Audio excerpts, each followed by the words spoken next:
2024 के लोकसभा चुनाव को लेकर अगर हम बात करें तो खींचातानी शुरू हो चुकी है।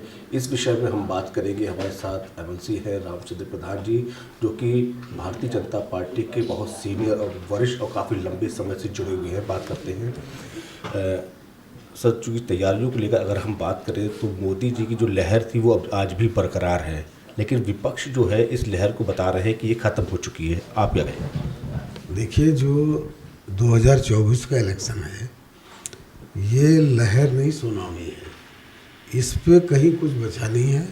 विपक्ष के पास बोलने के अलावा कुछ है नहीं, क्योंकि भारतीय जनता पार्टी की पूरी तैयारी है। मैं पहले से भी कह रहा हूँ कि भारतीय जनता पार्टी का एक एक कार्यकर्ता सेवा भाव से राजनीति करता है और चुनाव कभी हो जाए उसके लिए वो हमेशा तैयार रहता है। भारतीय जनता पार्टी की जो तैयारियां हैं, तैयारी से मेरा मकसद ये है कि जैसे जो हमारी सरकार की उपलब्धियां हैं, पिछले 10 सालों में मोदी जी ने जो काम किया है, 7 सालों में जो योगी जी ने काम किया है, केंद्र सरकार और प्रदेश सरकार ने जो जनहित के काम किए हैं, जो गरीबों के लिए काम किए हैं, शोषित वंचित लोगों के लिए काम किए हैं, पिछड़ों के लिए किए हैं, दलितों के लिए किए हैं, गरीबों के लिए जो योजनाएं बनाई हैं, वो योजनाएं बहुत प्रभावी हैं और प्रभावी ढंग से वो लागू हो गई हैं। तो इसलिए आज पूरे देश में, बल्कि हम तो अपने प्रदेश की बात करेंगे, जहाँ चूँकि हम लोग प्रदेश के में रहते हैं, बीच में लोगों के बीच में जाते हैं, तो जो सरकार ने योजनाएं बनाई हैं, वो योजनाएं हूबहू लागू हो रही हैं और उनका लाभ मिल रहा है गरीबों को।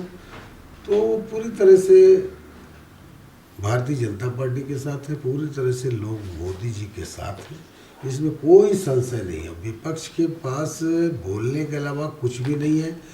पिछले 7 सालों में प्रदेश में सरकार हमारी है और उन 7 सालों में मैंने तो समाजवादी पार्टी के किसी भी कार्यकर्ता को, उनके किसी नेता को, किसी जाति के, किसी धर्म के, किसी भी गरीब आदमी के लिए संघर्ष करते नहीं देखा। तो ये तो सब जनता देख रही, जानती है। वहीं अखिलेश यादव की अगर बात करें तो वो लगातार यही बात कर रहे हैं कि मोदी जी की जो सरकार है वो खोखली सरकार है। इसमें खुद उन्हीं के जो मंत्री हैं, या योगी जी की सरकार ले लीजिए, जो उन्हीं के जो मंत्री हैं वो अपने में विफल है। जो भी काम है, जो भी योजनाएं हैं, वो ऊपर स्तर पर होती है, निचले स्तर पर कुछ नहीं। ये इसलिए उनको लगता है क्योंकि वो ग्राउंड लेवल पे जाते ही नहीं हैं। वो तो एसी में बैठ के राजनीति करते हैं, वो तो कभी गांव लेवल पे, गांव में जाते नहीं हैं। सड़क पे निकले हो तो उनको दिखाई देगा, तब उनको समझ में आएगा कि वो खोखली है या सच्चाई उसमें है। इसलिए उनको ये नहीं पता है, क्योंकि वो जाते ही नहीं हैं। वो धरातल पे उनको उसका ज्ञान नहीं है। धरातल पे हम लोग रहते हैं। धरातल पे जो गरीब आदमी है, गरीबों के हक में जो योजनाएं बनी हैं और उनको हूबहू लागू हो रही हैं। आज देखिए, मोदी जी की गारंटी का रथ गांव-गांव जा रहा है। उन्होंने देखा नहीं, गांव में उनको जाके देखना चाहिए, क्योंकि वो भी राजनीति करते हैं, वो भी पीडीए की बात करते हैं, तो उनको जाके देखना चाहिए कि मोदी जी ने, योगी जी ने जो काम किए हैं और जो गारंटी का रथ जा रहा है गांव-गांव, वहाँ किस तरह से लोगों को इसका फ़ायदा मिल रहा है, उनको भी जाके देखना चाहिए।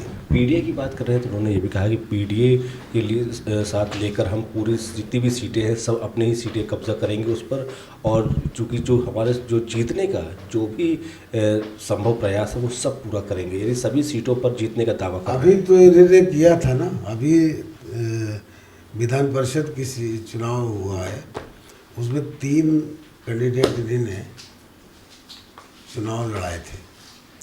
3 में पीडीए दिखाई पड़ गया होगा आप सबको भी, और पूरे उत्तर प्रदेश ने देखा है कि पीडीए कितना, वो पीडीए के कैसी है।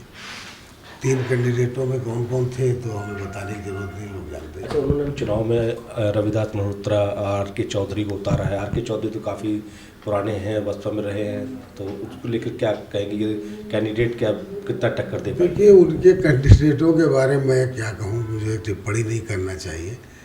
बाकी मैं इतना ही कहना चाहूँगा कि भारतीय जनता पार्टी के जो लखनऊ के दोनों प्रत्याशी, एक में माननीय राजनाथ जी हैं लखनऊ के, जो रिकॉर्ड मतों से चुनाव जीतने वाले हैं, उसी तरह से मोहनलालगंज में कौशल किशोर भी रिकॉर्ड मतों से जीतने वाले हैं। वो कहीं दूर दूर तक अपनी जमानत बचा ले जाए, बड़ी बात होगी। जमानत की अगर बात कर रहे हैं तो कांग्रेस भी कहीं ना कहीं अब तेजी से आगे बढ़ रही है, जिसमें कि अरे कांग्रेस का तो कोई एक कार्यकर्ता तो है नहीं, वो कहाँ से आगे बढ़ रहे हैं।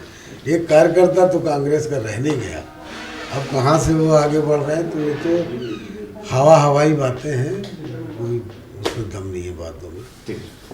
तो हमारे साथ रामचंद्र प्रधान जी 2024 को लेकर उन्होंने सीधा सीधा कहा है कि बीजेपी का कमल, यानी देखा जाए तो कहीं भी ऐसा कोई जगह नहीं है जहाँ बीजेपी कमल ना खिले, और कैंडिडेट जो है वो पूर्ण बहुमत से जीत रहे हैं।